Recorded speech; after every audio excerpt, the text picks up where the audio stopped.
সারাক্ষণ মনে হবে মাথার উপর একটা অপমানের বোঝা নিয়ে ঘুরে বেড়াচ্ছি। চলুন তাহলে, আর দেরি করে লাভ নেই। আমি যাই না তোর সঙ্গে ভাই, ওখানে তো একটু সময় লাগবে, বাড়িতেও খবরাখবর দিতে হবে। আর তাছাড়া সত্যি বলতে কি আমার খুব খারাপ লাগছে তোর জন্য, খুবই। তোরা তো খারাপ লাগার কি আছে দাদা ভাই? যা সমস্যা তা তো আমাকে নিয়ে, যা করার আমি করব। তুই শুধু এইটুকু দেখিস যাতে মিনু, দিদি ভাই, বৌদি এরা মনটা দিয়ে কাজটা করতে পারে। কারণে অকারণে তাদের বাধা দিস না। যদিও বা তুই যদি বাধা দিসও তাতে কিছু যায় আসে না, কারণ আমি জানি ওরা ঠিক এগিয়ে যাবে। চলুন অফিসার। বাবা,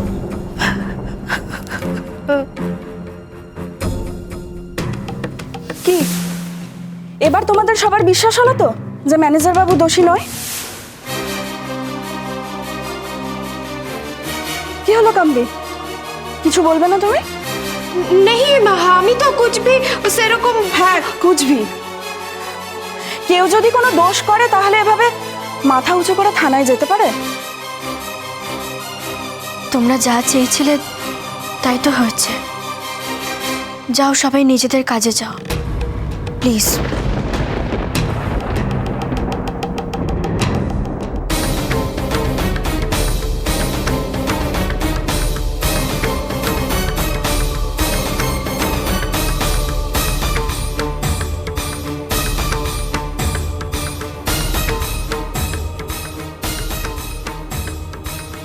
এটা তুই কি করলি রে মা?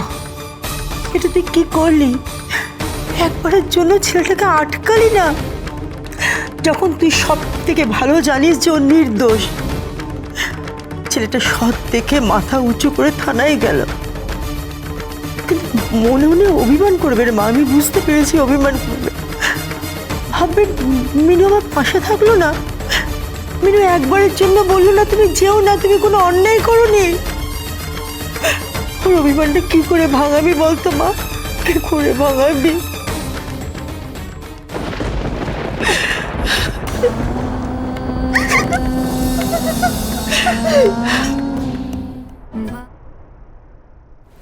আপনি ওখানে একটু বসুন, ওকে? আমি একটু আসছি। ঠিক আছে বুঝেছি। হ্যাঁ, আপনারা তো জিডি করে গেলেন। হ্যাঁ, জানাচ্ছি আপনাদের। মিস্টার চক্রবর্তী, নিশিকান্তপুরের কেসটার কি খবর? কিছু এগোলো? চেষ্টা করছি স্যার, তবে ভিকটিমের মোবাইলটা পাওয়া গেছে স্যার। সিবিআর প্রোভাইড করবার জন্য কোম্পানিকে রিকোয়েস্ট করেছি। গুড। 7 দিনের মধ্যে কিন্তু কেসটা সলভ করতে হবে। উপরতলা থেকে চাপ আছে। Okay sir, I will try my level best. Mister Chakraborty, আমি একজনকে ইন্টারোগেট করব, আপনাকে আমার সঙ্গে থাকতে হবে। আমি? হ্যাঁ, কেন? কোনো আপত্তি আছে আপনার? না, আপত্তি আবার কিসের? আপনি যখন আছেন আবার আমি? ইম্পর্ট্যান্ট পয়েন্টগুলো নোট করবেন, দেখবেন যে বয়ান পাল্টে যাচ্ছে কিনা। বুঝতে পেরেছি স্যার, কিন্তু কাকে জেরা করবেন? পিছনে দেখুন।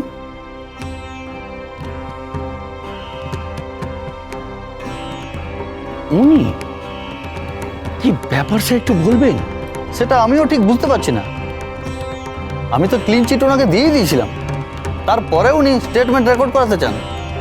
এত বছর পুলিশে চাকরি করা সত্ত্বেও অপরাধীদের সাইকোলজিটা বুঝতে পারলাম না। উনি হয়তো ওভার কনফিডেন্স, তাই হয়তো নিজেকে পরীক্ষা করে দেখাতে চাইছেন। টানা জেরাতেও নিজের জায়গায় স্টিক থাকতে পারেন কিনা। কিন্তু উনি করেছেনটা কি? শুনুন তাহলে।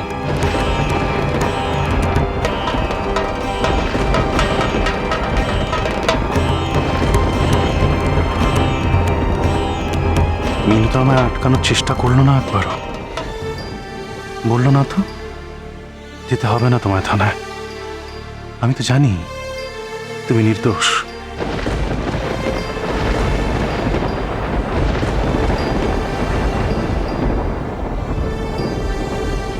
আচ্ছা, এমনটাও তো হতে পারে ও আমায় নিয়ে কনফিডেন্ট বলেই আসতে দিল এখানে। এক্ষুনি হয়তো দৌড়ে আসবে নিচে। হাত ধরে বলবে, বাড়ি চলো। আমি জানি তুমি কখনোই এরকম কিছু করতে পারো না। আসবে, নিশ্চয়ই আসবেও।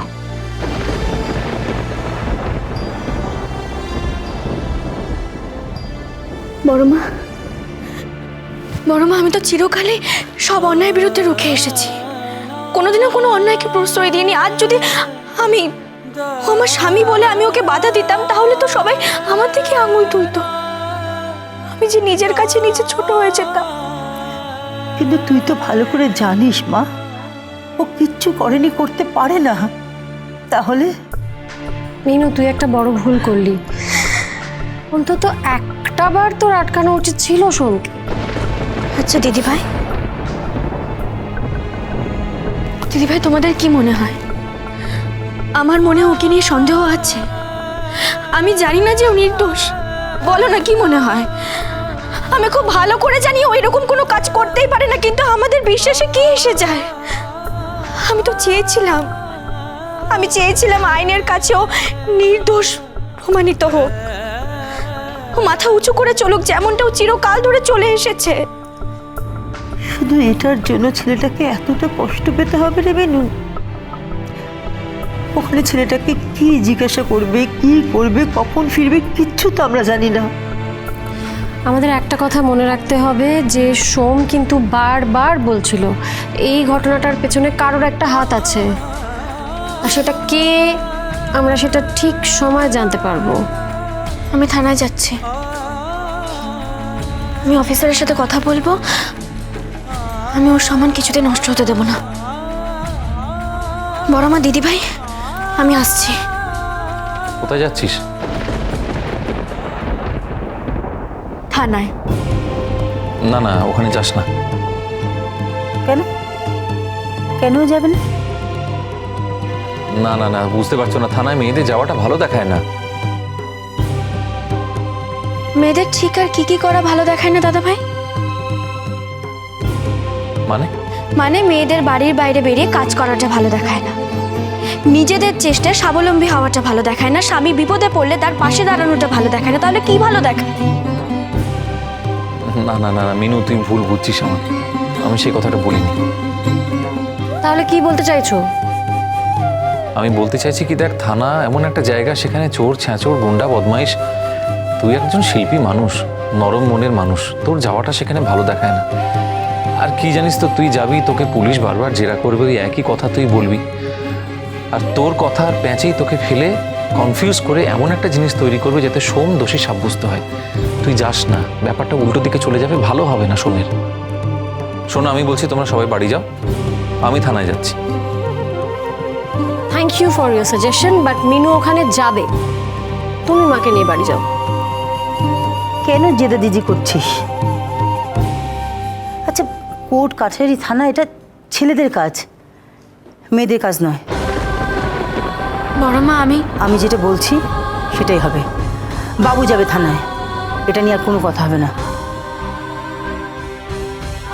বাবু, তোর উপর আমি কিন্তু একটু বড় দায়িত্ব দিচ্ছি। ভাইকে নিয়ে তবেই বাড়ি ফিরবে, অন্যথা নয়।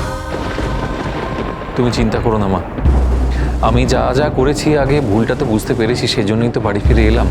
দেখো, সোম আমার ভাই, আমার কি খারাপ লাগে না, কষ্ট হয় না? আমি কথা দিচ্ছি যে আমি ওকে নিয়ে ফিরবো।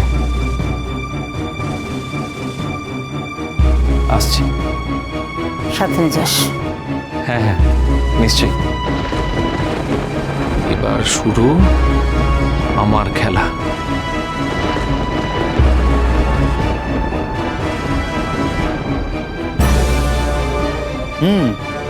আচ্ছা, একটু আগে আপনি বলছিলেন না যে আপনার কি সব অদ্ভুত সমস্যা হচ্ছে? আমরা যেগুলো খুব সহজেই মনে রাখি সেগুলো আপনি ভুলে যাচ্ছেন। যাচ্ছে তো ভুলে, তবে মাঝে মাঝে নয়, প্রায় প্রতিদিনই। তুই?